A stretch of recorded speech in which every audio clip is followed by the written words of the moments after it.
महाराष्ट्राचा आवाज आपल्या हक्काचा। उल्हासनगरात एका 54 वर्षीय धुनी भांडी करणाऱ्या महिलेसोबत त्यांच्या कुटुंबातील तरुणाने बँकेत वारसदार आणि मोबाईल नंबर लिंक करून परस्पर 3,43,000 रुपये स्वतःच्या खात्यात जमा करून घेतल्याची घटना उल्हासनगरच्या विठलवाडी पोलीस ठाण्याच्या हद्दीत घडली आहे। आता या प्रकरणी अजय ब्राह्मणे विरोधात गुन्हा दाखल झालाय। तक्रारदार अंजना रोकडे यांच्या आईची कसारा या ठिकाणी 11 गुंठे जमीन आहे। ती जमीन MIDCत हस्तांतरित होऊन त्याचा मोबदला म्हणून 9,43,290 रुपये बँक खात्यात जमा झाले। परंतु अंजना रोकडे यांच्या परिवारातील अजय ब्राह्मणे याने आपणच अंजना यांचे वारसदार असून मोबाईल नंबर बँकेत लिंक केलं। अंजना यांच्या बँक खात्यात पैसे जमा होताच अजय याने 3,43,000 रुपये परस्पर स्वतःच्या खात्यात जमा करून घेतले आहे। याचा जाब विचारला असता उडवाउडवीची उत्तरे देऊ लागल्याने अखेर अंजना रोकडे यांनी विठलवाडी पोलीस ठाण्यात अजय ब्राह्मणे विरोधात गुन्हा दाखल करण्यात आला असून त्याचा शोध पोलीस घेत आहे। ब्राह्मणे आणि ज्यांनी फ्रॉड केलाय तो माझ्या काकांचाच मुलगा अजय ब्राह्मणे आणि फ्रॉड असा केलाय की जमिनीचा व्यवहार झालेला, त्यामध्ये जो पैसे अकाउंटला आले होते ते शासनातर्फे ते आलेले पैसे होते आणि त्याच्यामध्ये 3 हिस्से होते, एक माझ्या आईचा, एक माझ्या मावशीचा आणि एक माझ्या मामींचा। तर त्यामध्ये जे आईच्या अकाउंटला जे पैसे आलेले आहेत त्या रकमेमधून अजय ब्राह्मणे यांनी 3,43,000 रुपये त्याचा मोबाईल नंबर लिंक करून परस्पर स्वतःच्या अकाउंटला आम्हाला कोणतीही कल्पना न देता ट्रान्सफर करून घेतलेले आहेत। आणि त्याच्यानंतर आम्ही बँकेत गेल्यानंतर चौकशी केली असता आम्हाला बँक मॅनेजरकडून हे कळालं, SBI बँकमध्ये उल्हासनगर 4 मधून, की त्यांनी त्याचा बँकेचा जो अकाउंट आहे आईचा SBI बँकेतला त्याला त्याची मोबाईल नंबर लिंक केला आणि वारसदार म्हणून मी जिवंत असताना सुद्धा त्यांनी त्याचं नाव वारसदार म्हणून लावलेलं होतं। पण ती पण प्रोसिजर सगळी चेंज करून आम्ही त्याच्यानंतर माझा मोबाईल नंबर लिंक करून घेतला।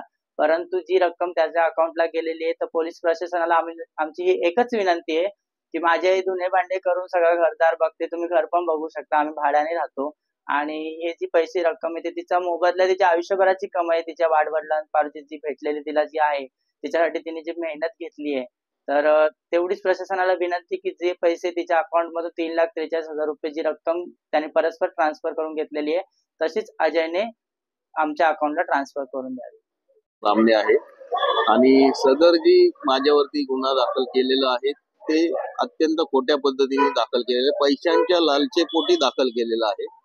माझी काकू आहे, सख्खी काकू अंजना ब्राह्मणे म्हणून, त्यांचं आणि त्यांची बहीण आहे अंजना रोकडे म्हणून, तर त्यांच्या दोघींचे नावं 7/12 मध्ये होते आणि प्लस त्यांची वहिनी आणि तिच्या 2 मुली, अशी टोटल 5 नाव होती 7/12 मध्ये।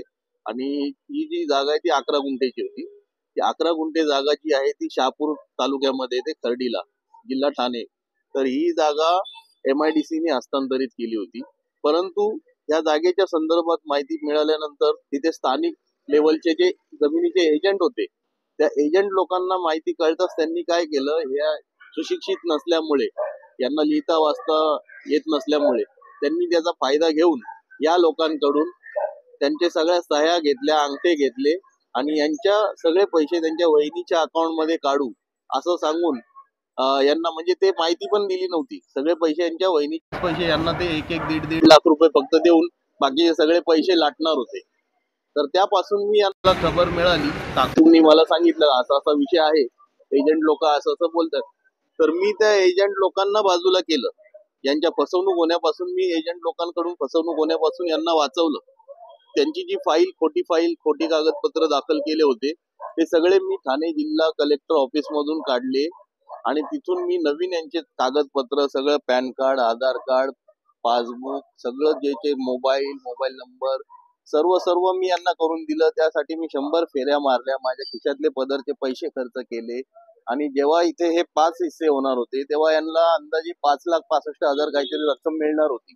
परंतु याच्यामध्ये 5 नावं कशी आहेत, एक माझी काकू आहे रंजना ब्राह्मणे, दुसरी आहे अंजना धर्मा रोकडे, ही काकूची सख्खी बहीण आहे, आणि तिसरं नाव आहे ते त्यांची जी वहिनी आहे कमल रोकडे, आणि 2 मुली आहेत त्यांचं निशिता आणि मनीषा, अशी 5 नावं या 7/12 मध्ये होती। तर 5 नावं होते। तर मी तिथे साहेबांना सांगून याच्यामध्ये यांचा जो बबन रोकडे म्हणून भाऊ होते त्यांच्या अगेन्स्ट मध्ये यांची 3 नावं लागलेली होती। तर मग मी ते सगळं साहेबांना व्यवस्थित समजावून सांगितलं, वंशावळ काढून दिली, तेव्हा जाऊन हे 3 हिस्से झाले। मग ते मोबदल्याची रक्कम यांना अजून वाढून मिळाली। तर त्यावेळेस मी यांना काय केलं, ही माझी सख्खी काकू असल्यामुळे मी यांच्याकडून काही लेखी पेपरवरती घेतलं नाही की माझा जो खर्च होईल तो मला एवढा द्यावा लागेल, असं काही मी लेखी घेतलं नव्हतं. मी तोंडी बोललो होतो. आधी 5 हिस्से होणार होते, तेव्हा मी यांना बोललो होतो की मी दोघींकडून 1 लाख रुपये घेईन आणि प्लस 1 लाख रुपये माझा खर्च घेईन, असं मी यांना स्पष्ट बोललो होतो. असे 3 लाख रुपये मी घेणार होतो. परंतु मी त्यांना हे पण सांगितलं की जर 3 हिस्से झाले तर मी तुम्हाला दोघींना 6 लाख रुपये तुमच्या अकाउंट मध्ये राहतील आणि बाकीचे जे वरचे रक्कम येईल ते मी घेईन. परंतु नंतर पैसे आल्यानंतर, अकाउंटला पैसे आल्यानंतर त्यांचे पैसे बघून नियत फिरली. मला पैसे 1ही रुपया नाही मिळाला पाहिजे अशी त्यांनी म्हणजे भूमिका घेतली.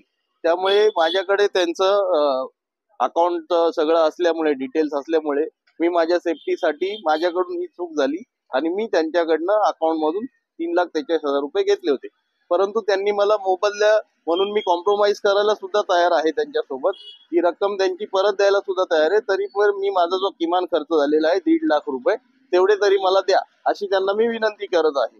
आणि त्याचा चेक पण दिलेला आहे. परंतु तो चेक त्यांच्या अकाउंटला बॅलन्स शून्य असल्यामुळे तो चेक बाउन्स झालेला आहे आणि त्यांच्या विरुद्ध सुद्धा मी 138C नुसार त्यांना वकिलाची नोटीस पण पाठवली आहे आणि कायदेशीररित्या मी त्यांच्यावर कारवाई करणार आहे. त्यांचे जे आहे 3,43,000, तर याच्या संदर्भात आता हा जो ती जी माझी मावशी बोलतो मी त्यांना, अंजना रोकडे, यांचा काही संबंध नाही. ते मला पैसे देण्यास पण राजी होत्या. परंतु त्यांना माहिती आहे मी किती मेहनत घेतली, काय कुठे फेऱ्या मारल्या, कोणत्या साहेबांना भेटलो, एकूण एक कागदपत्र तयार केले, वेळोवेळी मदत केली. पैसे घरात नसायचे यांना तेव्हा पण मदत केली. त्यांना घरून मी डबा जेवणाचा घेऊन जायचो, पाण्याच्या बाटल्यांपासून सगळं घेऊन जायचो. त्यांचं भाडं तोडं, रिक्षा, कागदपत्रांच्या झेरॉक्स सगळं मी खर्च केला. माझ्या स्वतःचा कामधंदा सोडून माझ्या घराकडे दुर्लक्ष करून मी यांच्यासाठी झटलो आणि यांनी माझ्यावरती असं पैशाच्या लालचेपोटी, ज्या बाईचा पण काही म्हणजे ज्या मावशी आहेत ना त्याही माझ्या विरुद्ध नाहीयेत, परंतु त्यांचा जो मुलगा आहे वैभव ब्राह्मणे म्हणून, याला पैशांची सतत गरज लागत असते. तो पैशांसाठी त्याच्या सख्या आई वडिलांना पण मारझोड करतो येऊन. एक वेळेस तर रात्री पोलिसां विटनेस आहेत, रात्री 12-12:30च्या दरम्यान त्यांनी पेट्रोल टाकून जाळायला सुद्धा घेतलं होतं त्याच्या आईला. डोळ्यामध्ये खोप पडलेली विटेची जोर, अजून पण निशाण असेल. तेव्हा मीच वाचवलेलं आहे पोलिसांमार्फत. पोलिसांना स्वतः फोन करून मीच त्याला त्याच्या चुंगल मधून वाचवलेलं आहे. त्याच्या आईला वेळोवेळी वाचवलेलं आहे, मदत केलेली आहे. तर तो पोराला खरी म्हणजे त्या पैशांच्या हव्यास आहे त्या पोराला. त्या पोरांनी प्रेशराईज करून त्याच्या आईला माझ्यावर खोटी तक्रार दाखल करायला लावलेली आहे. सगळं कारण हेच आहे, त्या पोराला पैसे पाहिजेत. तो पोरगा सगळ्यात मोठा पैशाचा लालची आहे आणि पैसे बघून त्याची नियत फिरलेली आहे. त्या मावशींचा पण बिचाराचा काही दोष नाही. त्या मला पैसे, माझ्या मेहनतीचे पैसे त्यांनी बघितले. मी रक्ताचं पाणी करून त्यांना सगळ्या या परिस्थितीतून वाचवलेलं आहे. आणि ते फसवणूक होण्यापासून जे एजंट लोक यांना फसवणार होते, यांच्या जे जमिनीचा टोटल मोबदला होता त्यांचे फक्त 1.5 लाख रुपये प्रत्येकी देणार होते. त्याचा सगळा पुरावा पण आहे माझ्याकडे, व्हिडिओ रेकॉर्डिंग पुरावा आहे माझ्याकडे सगळा. परत फाईल, जी खोटी फाईल दाखल केली होती ती सगळी फाईलचा रेकॉर्ड सुद्धा माझ्याकडे, सत्य पुरावा माझ्याकडे आहे लिहिलेला. प्लस माझ्या काकूची जबानी सुद्धा आहे की हे आमच्या संमतीनुसारच आम्ही अकाउंट खोललेलं होतं. सगळे कागदपत्र आम्ही आजेला आमच्या संमतीनुसारच करा असं जबाब पण माझ्या काकूनी दिलेला आहे विठ्ठलवाडी पोलीस स्टेशनला. त्याचा लेखी जबाब पण आहे तसं माझ्याकडे. तुमच्या परिसरातील काही घडामोडी किंवा समस्या असतील तर आमच्या वृत्तवाहिनीला संपर्क करा आणि तसेच सतत अपडेट राहण्यासाठी आमच्या वृत्तवाहिनीला सबस्क्राईब करा आणि बेल आयकॉन दाबायला विसरू नका.